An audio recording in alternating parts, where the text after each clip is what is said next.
Dignité et droits humains. Bienvenue dans la rubrique « Vivre les élections à travers le récit ». Dans cette séquence, Dignité et droits humains vous propose sur « Mon ventre ne votera pas, mais ma tête oui ». Dans le petit village de Goué-Kangouiné, niché au cœur des montagnes de l'ouest de la Côte d'Ivoire, les élections approchaient comme un vent sec et bruyant. Les rues, d'ordinaire calmes, bourdonnaient soudain de chants de campagne, de promesses tonitruantes et de billets froissés. Dans ce tumulte politique, vivait Yao, un jeune homme de 22 ans. Étudiant en philosophie à l'université de Man, il était revenu au village pour aider sa mère au champ. Les temps étaient durs. Le riz se faisait rare, le manioc aussi. Chaque repas était un calcul, chaque jour une lutte. Mais Yao gardait une lumière dans les yeux, celle de quelqu'un qui croit encore que les idées peuvent changer un pays. Un après-midi brûlant, alors qu'il revenait du champ, un cortège coloré s'arrêta à l'entrée du village.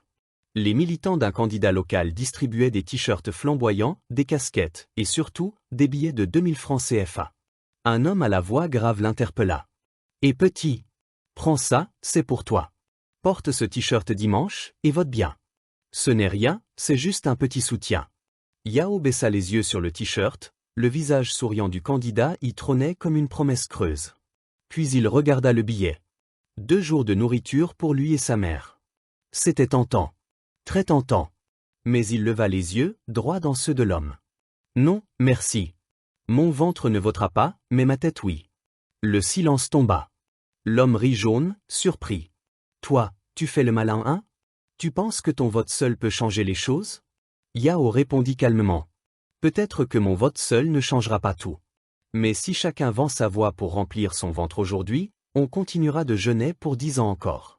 Il tourna les talons et s'en alla, laissant le t-shirt et l'argent derrière lui. Le soir, dans les palabres sous le grand manguier, l'histoire fit le tour du village.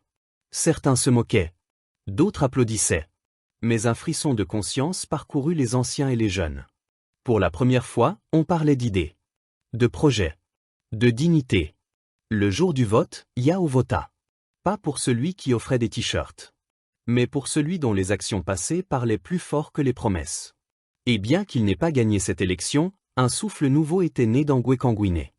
Le souffle d'un peuple qui commence à voter avec la tête et non avec le ventre.